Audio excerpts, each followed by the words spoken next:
Good evening, ladies and gentlemen. Thank you so much for joining us for tonight's edition of HR Mentorship Learning Series. My name is Oluyemi Adeosun, and the topic we'll be looking at is Leading Through Change, HR's Role in Navigating Transformation. Our facilitator for tonight is Irene Obagu, and I'm sure she's putting up a video right away so that we can all see her. And I would like to read her profile very briefly.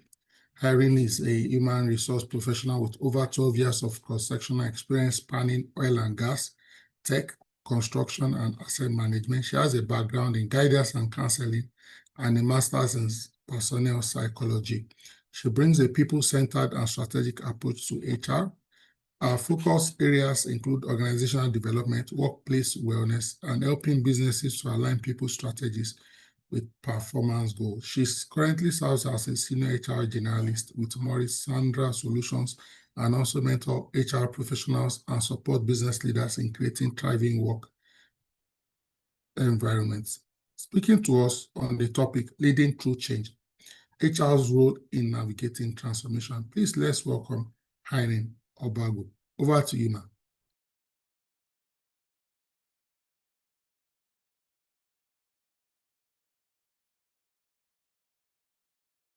Thank you, everyone. Good evening.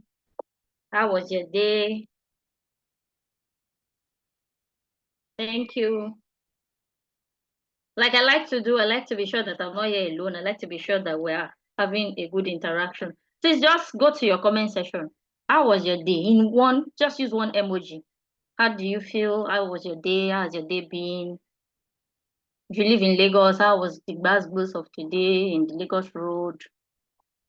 We'll just do this in like 3 minutes, briefly. Thank you.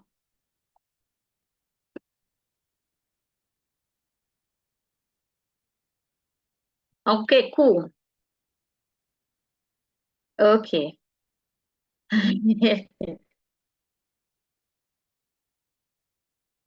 Okay, sir.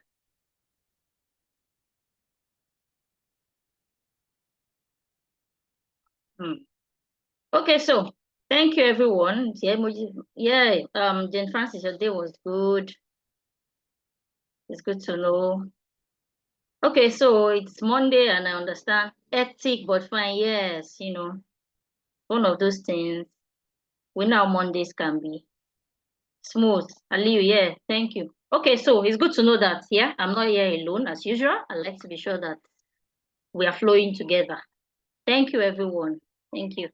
So we'll just jump straight into the topic. So the topic is Leading Through Change, HR's Role in Transformation. So basically, we're going to be looking at what it is for us to lead through change. What is our role in leading through change? Because basically, our role as HR is to empower people and drive progress. So that's what we're looking at. Leading through change, HR's role in navigating transformation. Because the truth of the matter is, as drivers of the people capital of every business, at every point in time, there will be transformation, there will be change, and we are change champions. So it's good for us to, learn from each other what is required to navigate these changes. Share your thoughts, I share my thoughts. So like I said, HR is the people part of the organization. Like, we manage the most important part of every successful organizational change. According to Forbes, 62% of people don't like leaving their comfort zone. So that's why there's always change resistance. It's not easy for you to just say you want to change something and people will just agree and they'll just flow with you like that. We know how it is. Change is usually not very easy. People are used to what they know. They're not used to new things, So, and for us as HR, we are the change agents. We have to bridge the gap between the requirement of a change project and how that change is personally impacting employees, basically. So that's why it is important for us to look at leading through change. So quickly, again, to make our class fun, you could just scan the QR code you are seeing on your screen. I want us to just in one word, when you hear change management, if you cannot scan the QR code, there's also a link to join. Just go to slido.com, the code to just put just one word. In one word, what comes to your mind when you hear change management? So our result is going to go live. I'm going to stop sharing the slide and I'll share our result for the polls. So quickly, let us have the poll come. Leading through change. What is HR's role? Leading through change. Please, can you help us drop the link on the chat box? Thank you. The link, right? Okay. I'll try and copy Yes. the link and send it. Okay. I'm trying to copy the link so that I can send it to the chat.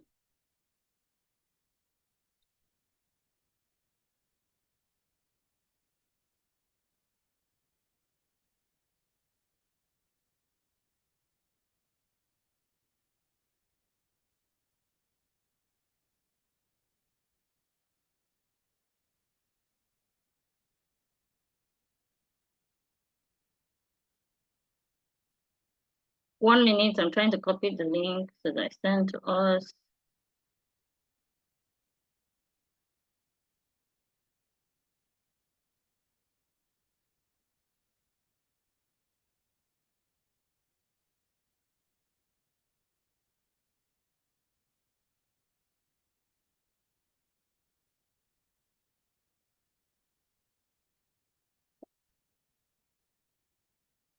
Have you seen? I've just dropped it in the chat box.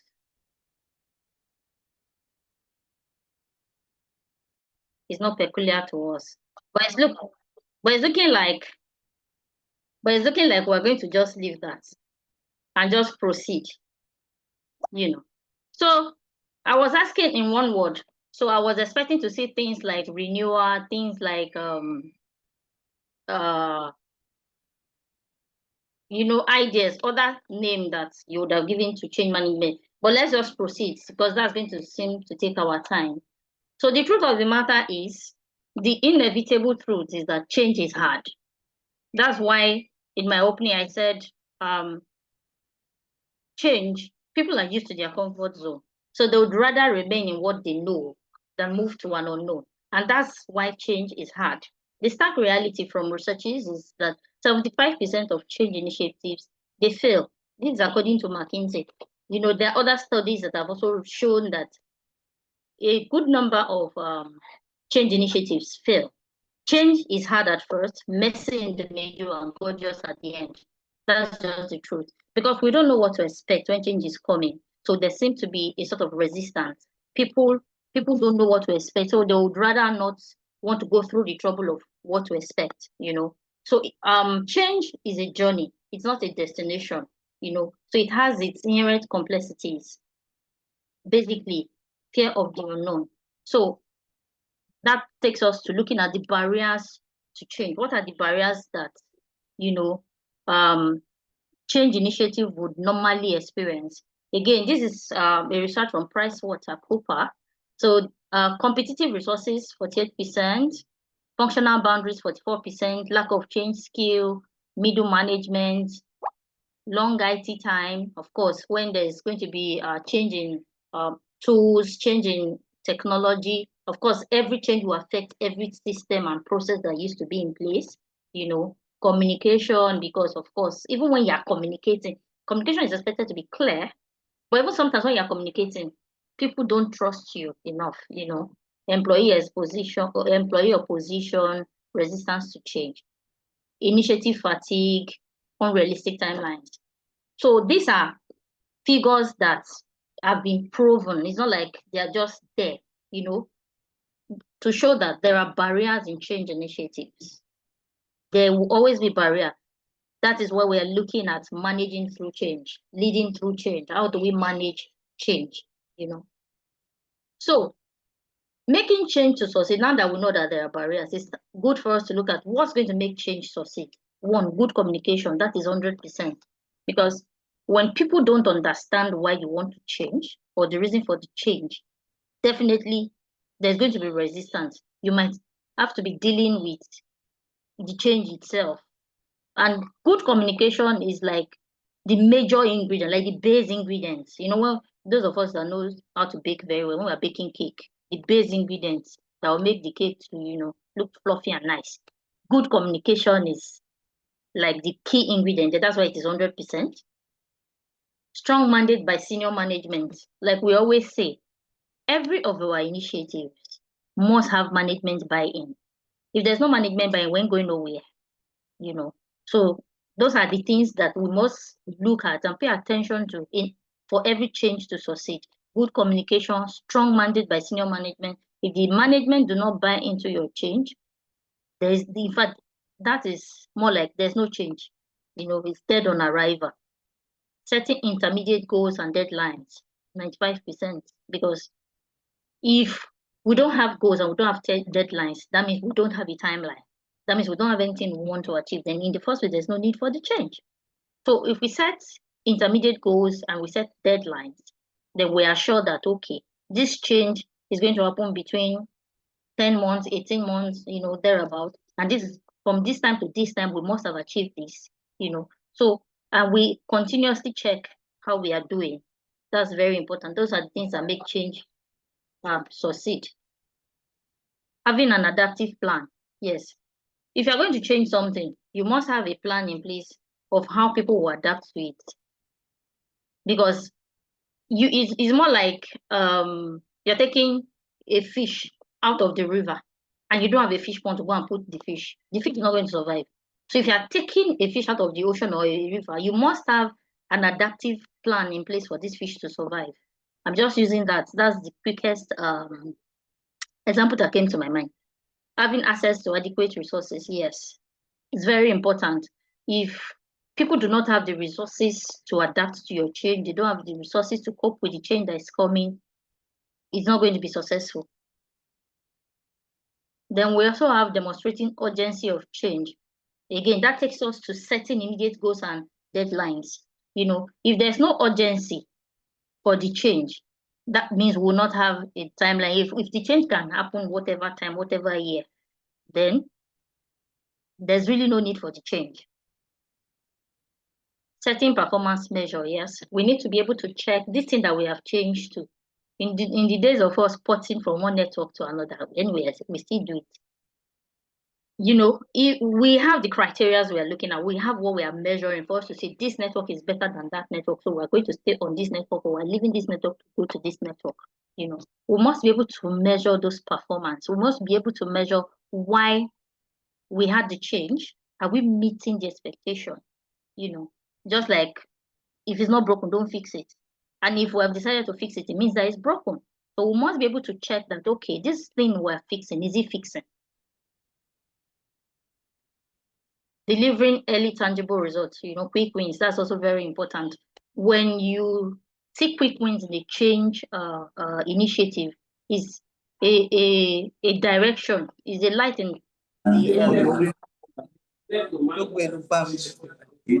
somebody saying something? Okay, delivering.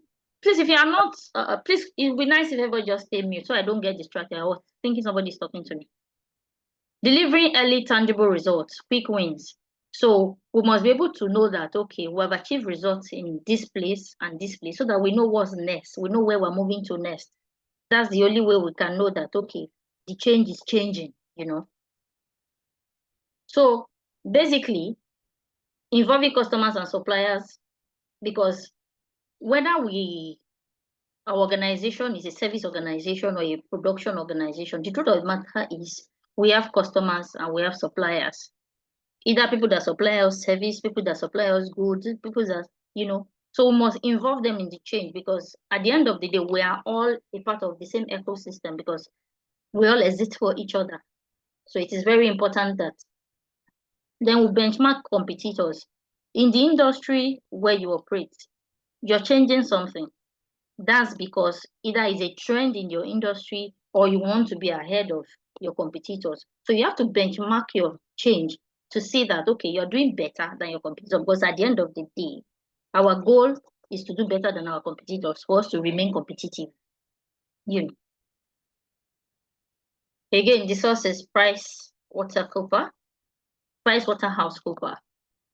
Okay, so common stages in change curve. So it is very important that we understand the stages in change curve, because if we don't understand the changes, we might not the stages, we might not know what stage we are at any point in time. But when we understand the stages, then we can now know what stage we are. That's going to help us to manage our change. It's going to help us to know the actions and reactions to watch out for and to manage at every stage. So the shock stage, oh no, not another form, you know. Of course, you don't do change, you're carrying forms and surveys everywhere, or you're changing, you want to hear from people, and they're like, again, they have brought it their survey again, or they have brought it their form, you know. Or, oh no, why are they changing this thing? It's normal for people to have this shock of what's going on. Why are they changing? What, you know? Then it takes us to denial. People just don't want to accept the change. Maybe I don't look at my mails, you know. They don't want to see another email from HR that this is what's going to happen and that is what's going to happen. Then there's the frustration phase where there are meetings upon meetings upon meetings, and it feels like I don't have 25 hours in my day. But there are sometimes that there are certain projects that we're working on, and it's almost like 24 hours of the day is not enough. And people just get frustrated, but they don't have a choice, they have to go through. So we have to notice these stages. Then there's the depression, where if out of the frustration, they just don't have a choice, you know. They just believe that, well, this has to be done. Even you, the change owner, even you, the change champion, it's not peculiar to the people within the organization. It's just the common stages in change management that's going to happen, you know. Then we have the experimental stage, when you have moved past the shock, the denial, the frustration, the depression, where you know that, well, this has to be done. There's nothing I can do about it. Then you start to experiment. You start to wonder, how do I get this done? What's the best way, you know? For design thinking, that's more like going into iteration. So then after the experiment, then you now go for decision. Of course, you have experimented, you have thought of which way we should go, how we should go, you know. Then we're going into decision, designing. I am comfortable for this and we'll get this done, you know, kind of mindset that, well, after the shock, after the denial, after the frustration, after the realization that this has to be done, we have played with ideas and thought, we have decided that we're moving forward. Then the integration, and that is the aha. Wow, where we see that, oh, we succeeded at the end of the day. So how we manage every stage in the curve is very important.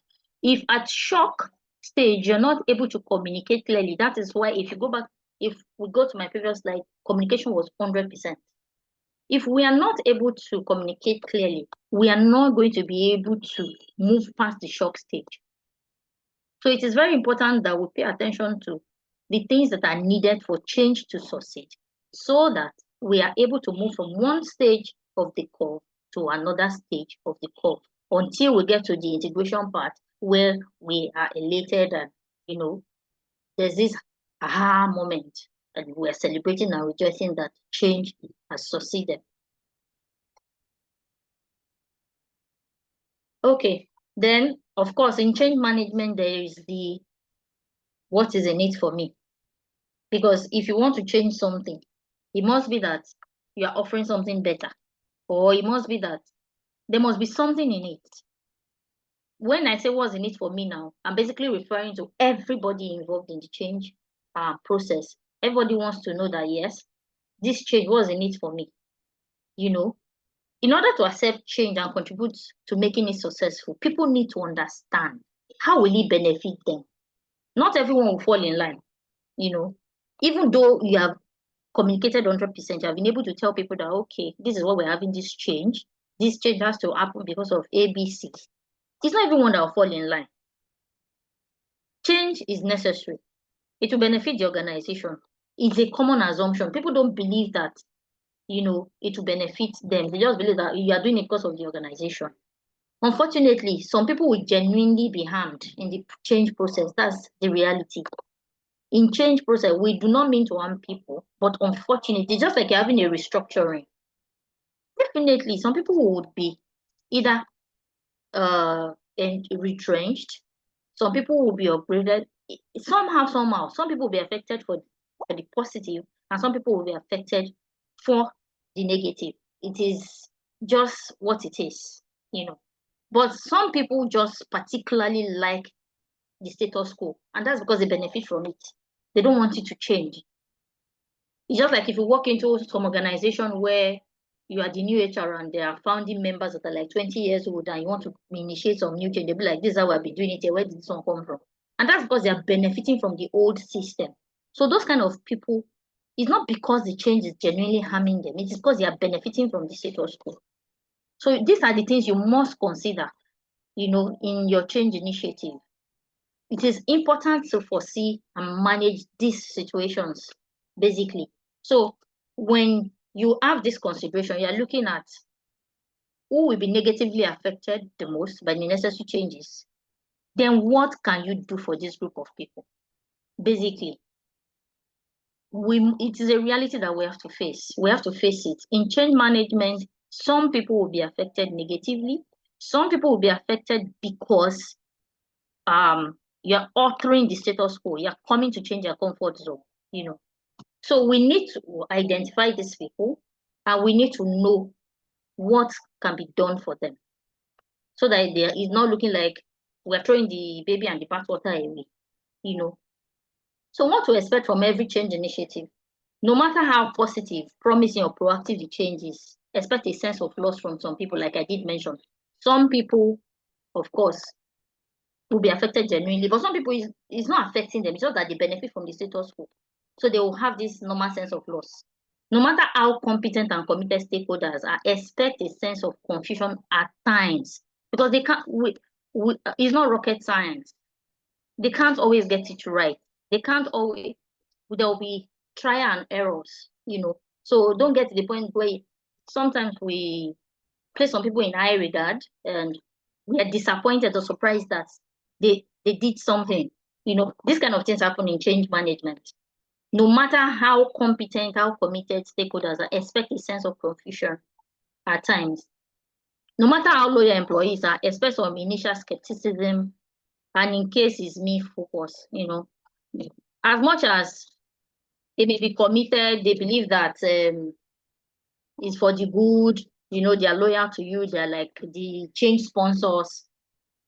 They will always have some skepticism, you know. So the indispensable role of HR, that's why we're the pillar for successful transformation. What is our role? We are culture custodian. We are shaping the environment to receive the new ideas, you know, from our people strategy to how we implement change to how we support the change management or change team. We are the culture custodian. We are the communication channel. Remember, I said communication is 100%. We are the one that communicates clarity and transparency at every step. We're the one that is saying this is why we needed to do this, and when we have started, this is where we have gotten to. Don't worry, guys. This, you know, we are the bridge. We are the one connecting all the dots together. Capability builders, we're the one equipping the teams for the skill to thrive. In whatever we are changing, there's going to be reskilling, there's going to be upskilling, there's going to be cross-skilling. You know, it is all on us as HR people. Employee advocate, we're championing well-being and engagement. In the whole of the change process, we're doing sampling pulse, we're trying to see how people are managing, how people are coping, how do we have people to adapt, you know, into the new change structure or new change system that we have. So HR is not just a support function. I'm sure we have known that by now. If HR in 2025, we still see ourselves as a support function, it's a sorry situation. The reality is we are no support function. We are central to enabling, sustaining change. Anyhow you want to see it, any angle you want to come from, HR business partner, HR's leader, chief human resource officer, whatever, we are very, very central to enabling sustaining change. So that takes us looking at models of change management. Okay, so I deliberately didn't bother about Lowen's model of change management because it seems to be the foundation upon which all change management are based. So we have quarters 8, create urgency. It's basically the stages, the curve of change management that we're talking about.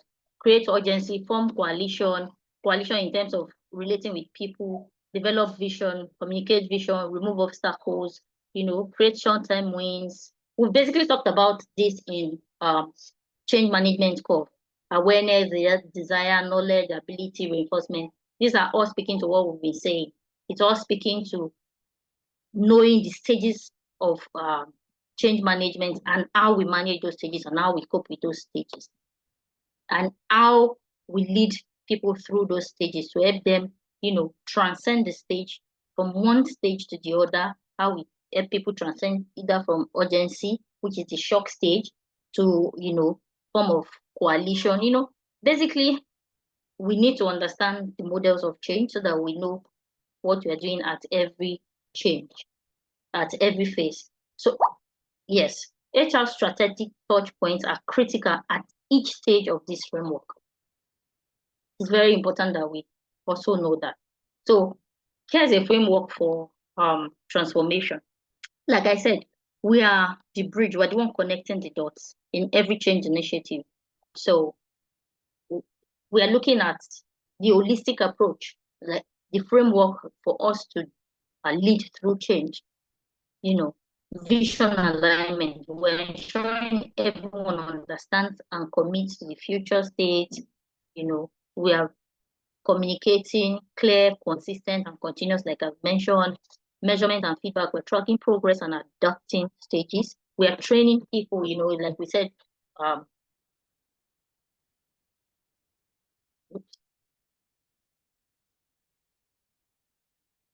One minute, please. Okay, so we are training people, like we have said, to let them know what's expected of them at what stage. This is my screen still showing. Yes, your screen is yeah. showing. Okay, thank you. Okay, so then that takes us to engagement. After we have aligned vision, we have communicated, we have measured feedback, we are training people on the skills needed for them to adapt into the new change. We are also to check engagement because that's what is going to foster active participation and ownership. So it's basically this iterative framework ensures the continuous progress and adaptation, of a change process. What we need to master in leading change is basically to master this framework. We must know that we are there to align vision, we are there to communicate, we are there to measure feedback, we are there to train and develop people either on the skill they need, sometimes not even developing people on the skill they need, helping them to unlearn, especially when there's a culture change. Some people are used to certain culture. For example, you're changing from, if you decide to be eco-friendly, you're changing from paper to paperless. So people will still be comfortable in carrying their papers about, So we would now have to train them and teach them. I'm just throwing examples as they come to mind. It's not basically, it doesn't really have to be just that. Any change at all, this framework is very integral, managing or leading through any change.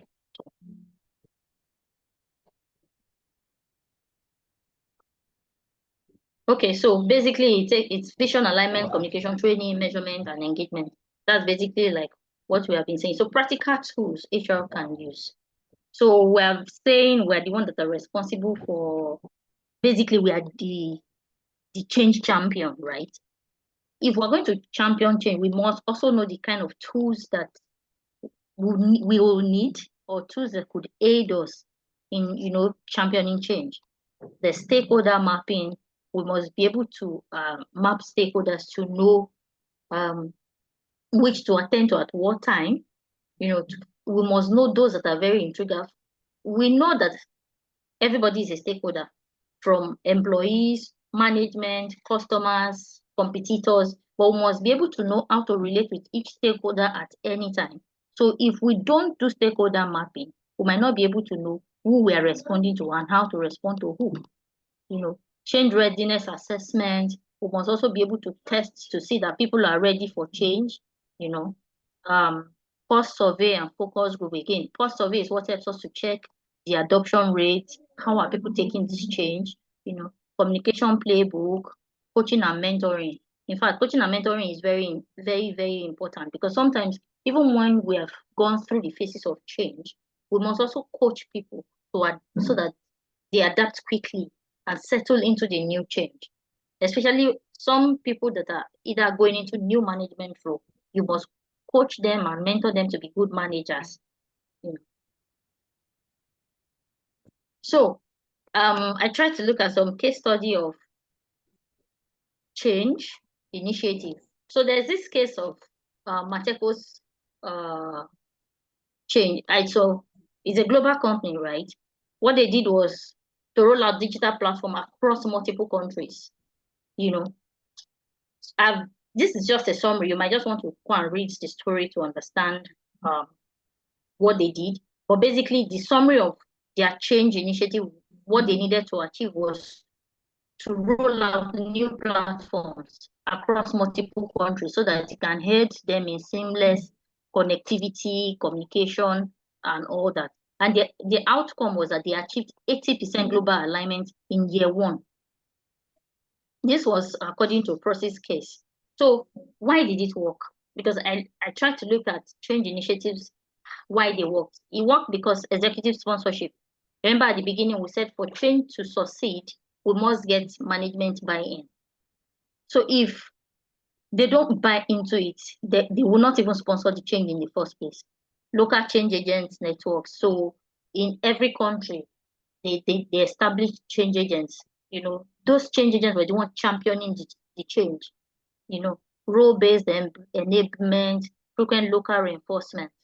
These were the things they did that made the change initiative to succeed. So what did HR do in this change case? What they did was they reskill leadership alignment, communication. And the result was that they had 85% adoption rate in the first year. In fact, that was a lot. 85% adoption rate in the first year. So so that we are not thinking, oh, it's just a case that is outside of Nigeria that we looked at. I also looked at Access Bank restructuring. Again, they had a post-merger restructuring with large workforce integration. If we look at Diamond Access, we'll realize that a lot of their people were integrated.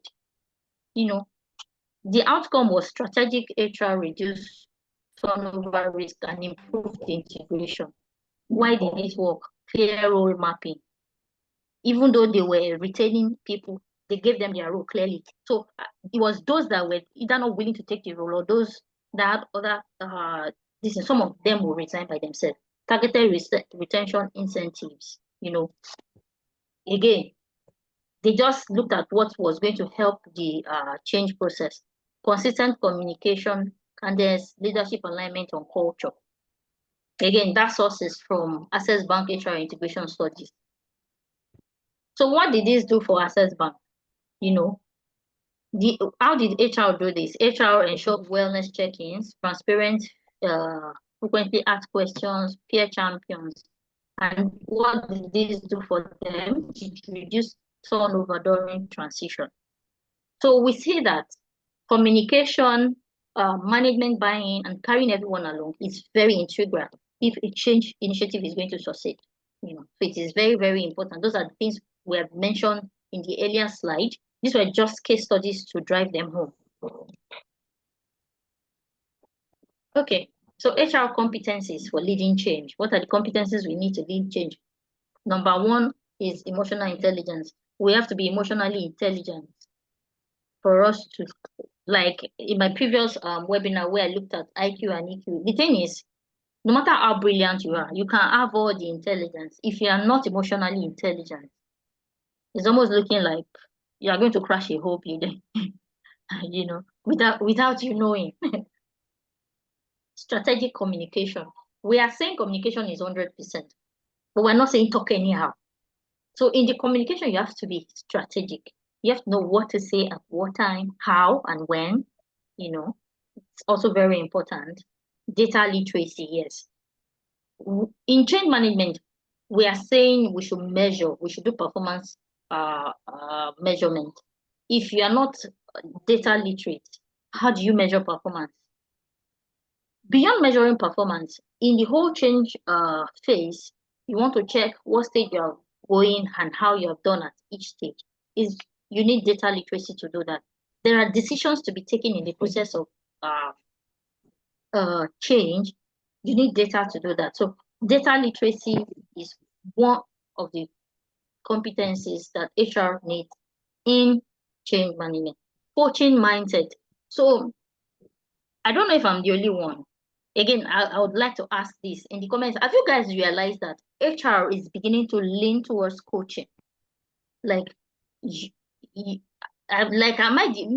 because, again, I'm a psychologist, maybe, but I tend to see HR leaning towards coaching. Does anyone agree with me? I'm looking in my chat again. This is to be sure that I'm not talking to myself, because I'm not a preacher. It's only preachers that you go to church and you just sit down and just listening to them talk. Yes, Sarah said yes. Titlope said yes. Yeah, Jim Francis said yes. Okay. Because I am beginning to think that, apart from you being certified coach, the reality of HRing, Ama said yes. Stella said he's also wearing that. Yes. We wear so many hats now. Okay? So many owners, CEOs hats, customer hats, employee. All the hats is our head fits into any hat. All the hats, and we wear it perfectly. Okay, so I needed to be sure it was not only me that is think. I wanted to be sure whether it's not my coachiness that's making me think HR is beginning to lean towards coaching. So as HR must have coaching mindset. There's not a kilo comic kind of mindset. It's not my business. In fact, we just have to learn how to help people pull through. Again, we might be wondering who is helping HR pull through. Well, that's story for another day.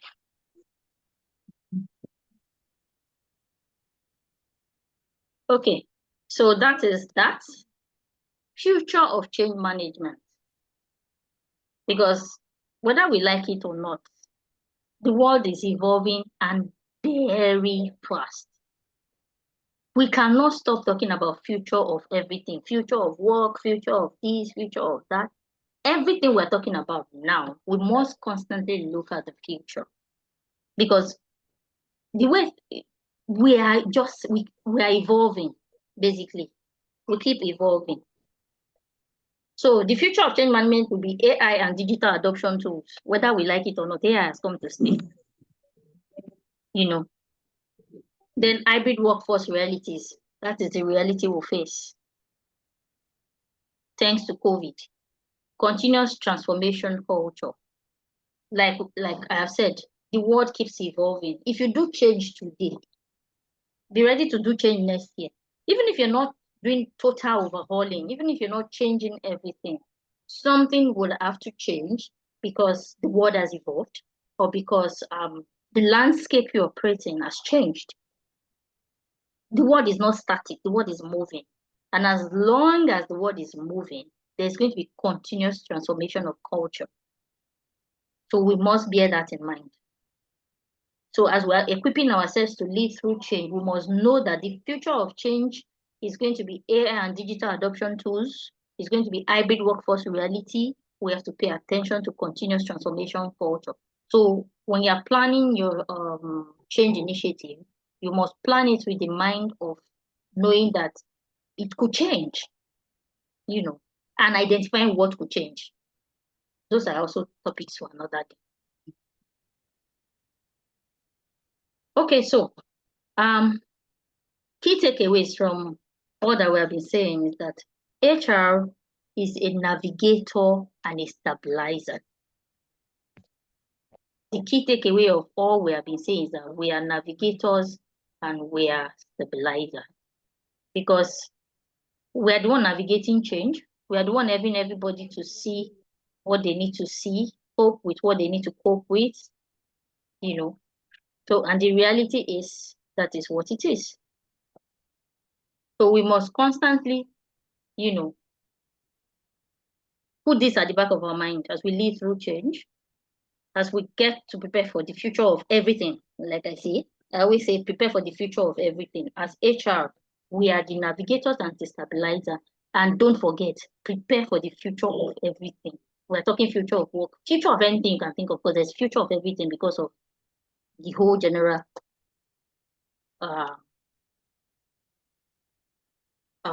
world is turning and evolving.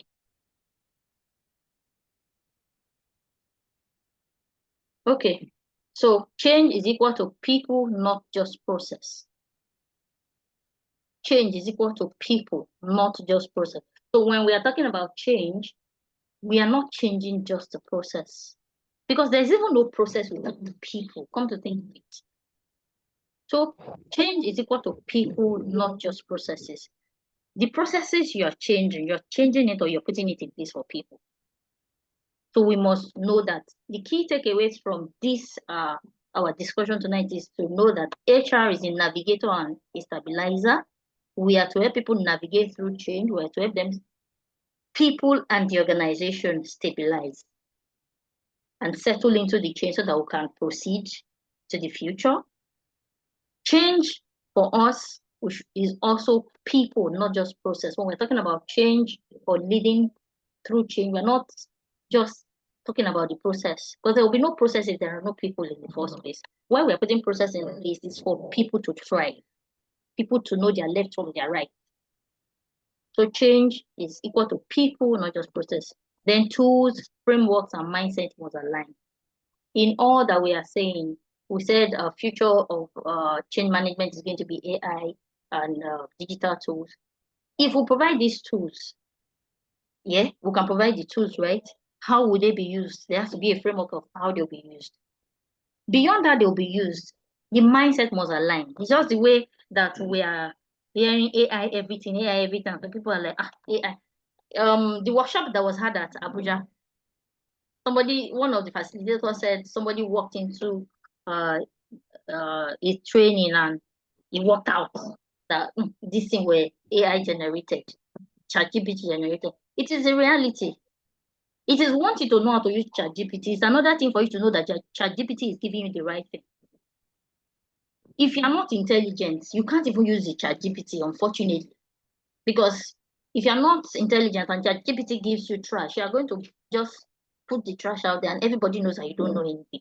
So even if ChatGPT gives you something, you know, so basically what I'm talking about this is the mindset. If you are providing the tools and the framework, you must also re-engineer the mind so that you don't look like people that are like, they use the AI to write this one. I beg. You know.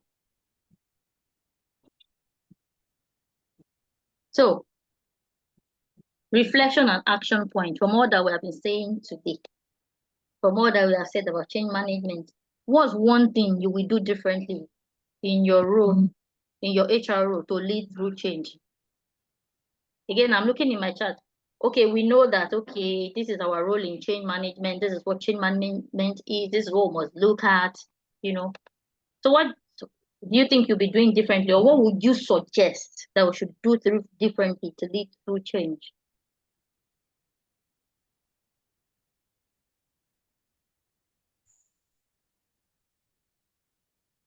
Strategic communication.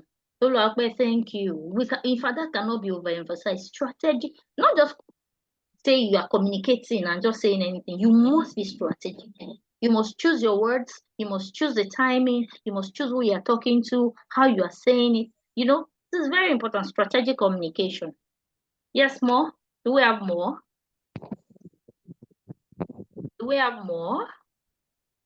Okay. I'm still looking. Oh.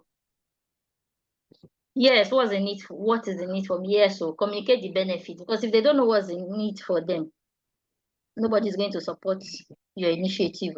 Engagement, yes, because it is engagement that tells you that your change is successful. It is engagement that tells you that you didn't just push this change through people's throats, you know. Minister. Yes, that is very important. Yes, focusing on the objective, empathetic engagement, training and retraining. Absolutely. Absolutely. Yes. Thank you, Mrs. Olajin, Francis, Aliyu, Kolawole, Adetitu, Stella. Thank you. Okay, so it's good to know that we know what we are going to be doing differently and what we want our colleagues to do differently. So we take Q&A. The Q&A is not subject to just me answering questions. So please, if you have anything you want to add, like I always say, any add and delete. If you have anything you want to delete from what I have said, so that people don't learn the wrong things, or you want something you want us to learn so that we are sharper and better, please, you're very free. You can put up your hand if you'd like to unmute. You can put it in the chat box. I'm looking in the chat box. Yeah, Comfort says ensure management mandate and buy-in. Yes, yes, that is very critical. That is very critical. Thank you. Okay, so we're at Q&A. Is there anything anybody wants to add? Is there anything anybody would like us to know? Is there anything we have left out in change management? Is there anything we should be looking out for in the future? You know, yes, the pulse of it is also critical in the process, very critical. Okay, so Adetutu, you could please unmute and let's have you. Yes, good evening. Good evening, thank you. Yeah, good evening, everyone. And thank you very much for this beautiful session. And thank you for the value that you have communicated. My question is, when you talked about the practical tools that HR can Your use. sound, since I didn't get, you're sounding far from your, maybe it's from my end. Is it clear? Am I Yes. sounding better now? Yes, it's better. Okay, so when you spoke about the practical tools that HR can use, you mentioned change readiness assessment. Yes. So my question is this. Sometimes you do change readiness assessment, and then from the assessment, if you discover that people are not ready to change, yes, does that stop the fact that you should still conduct the change? The reason why I'm asking is I believe that most times it may not be the people within the organization that would realize that they need change. It could be because of the next level that the business is going to, because yes. you can't continue doing business as usual. So if you now conduct change readiness assessment, if you discover that people are not ready to change, does that stop the fact that you will still have to conduct that change? You understand what I'm trying to say? Or yes, how I get you. I go get you. about it? Okay. That's my Okay, question. so yeah, thank you. If I get you correctly, whether people buy into the change or not, from your change readiness results, change readiness assessment, are you going to alter the change or you're going to proceed? Now, if you look at the change management call, there's a part that is called depression stage, where the people just don't have a choice. They're like, well, I have to take this change anyways. So while you're doing change readiness, it's for you to know the number of people that are ready for the change. That you're doing change readiness assessment as is a strategic tool for your own planning. So if, for example, you have 100 people in your organization and you did a change readiness assessment, out of 100 people, 20 people are ready, 80 people are not ready. Is that going to stop change? No. But it's going to help you in your approach, how you approach the change process. It then means that you have a lot of communications to do. You have a lot of assurance and reassurance to do. I don't know if that answers your question. It doesn't stop the change, but it helps in your initiative. It helps in your planning. It helps you to position change in the direction it should go. And it also helps you in adoption. Change resistance is constant. In fact, you cannot talk about change and not talk about change resistance and culture shock. Do you get? Yes, Adetutu, thank you. So I don't know if any other person has any question.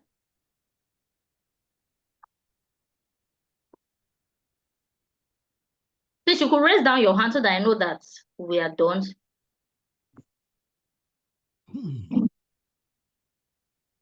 So do we have any other person? Okay, Ali Ibrahim says, what do you do when a change management process is facing challenges at the middle of the process? Again, you recalibrate. Ali, when a change management process is facing challenges in the middle, you recalibrate. That's why there are change management calls. We understand that. If you remember at the beginning of my slide, I said 70% of change fail. I said change is hard. Change is hard. There's no gay saying about it. You're going to have bottlenecks. So when you have bottlenecks, you recalibrate it, like going back to the drawing board, see what went wrong, what was done, and how was it done. Then you find out another approach.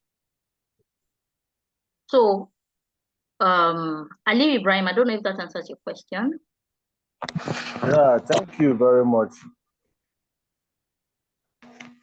So do we have more questions? Oh, Omobari. Okay. Please, you can unmute and speak.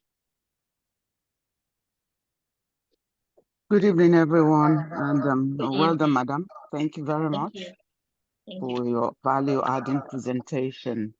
I just wanted to also say, a few, one or two things about the lady that asked, when people resist to change, and then what do you do? Well, the first, thing is usually difficult to have a change, no matter how much you communicate the change, no matter how much, even some of those people that are resisting that change know that their organization needs change.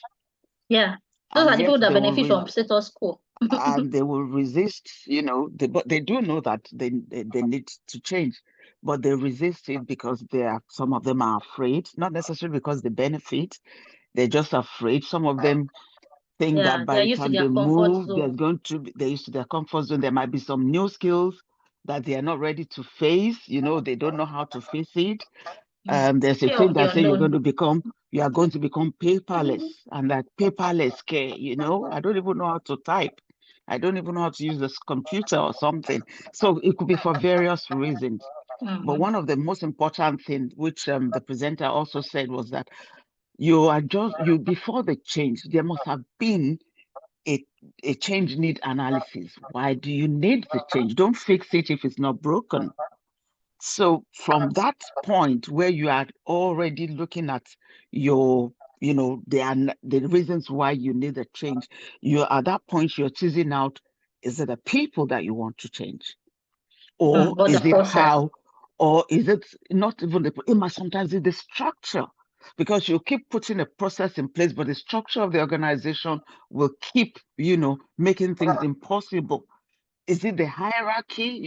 Is it so? By that time you would have seen all of the different things that is going to help for the change to, be effective, or for it to run smoothly.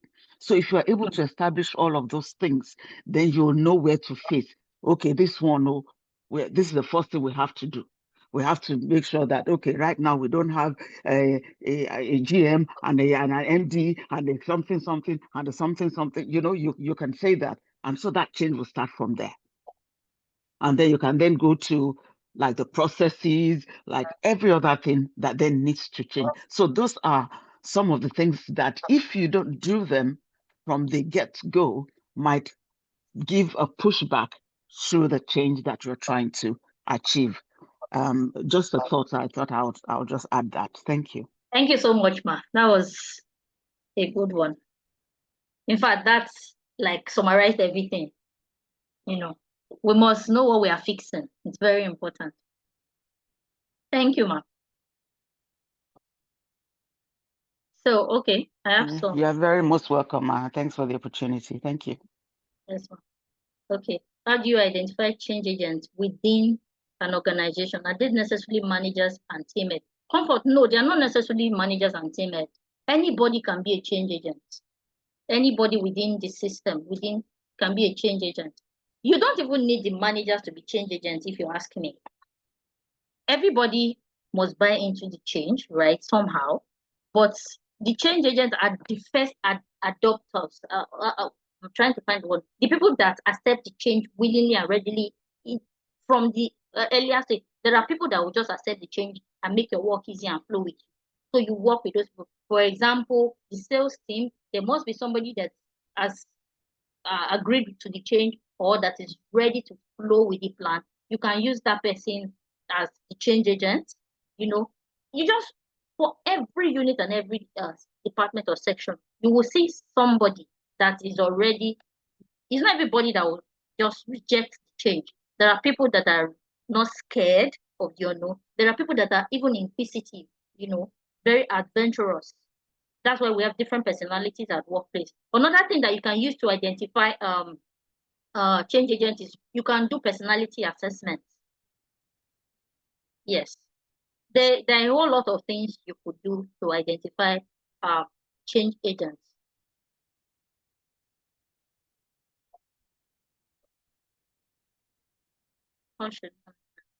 Okay, how should management who are resistant to change be handled? Continuous negotiation. So you must know how to present your facts. Management, when they say facts and figures, that's why data literacy is very important. If you are coming to tell management that they should change something, you must provide them with data for them to take decision, for them to realize the reason for the change and why that change is needed. Akam, I don't know if that answers your question. Okay, who else do I have? Is it less, okay, Michael says, is it less risky to manage illiterate employees than literate ones? Now, it depends on the industry you operate. You must, it's basically strategic communication. That takes us to how we communicate. Remember I said how you communicate, when you communicate. So the literate people, there's a level of communication they understand. The illiterate people, there's a level of communication they understand. You must be able to communicate with everybody at their level. That way, you're able to eliminate whatever barrier or risk you foresee. Okay. So do we have more questions? I think that's the last question. Did I miss anyone?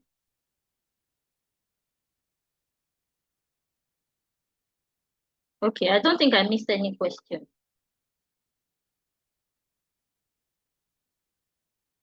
Okay, so I think I've taken all questions. Abosede, you're welcome. You're welcome. Okay, so I think I've taken all our questions. Do we have any more contributions? Do we have any more contributions?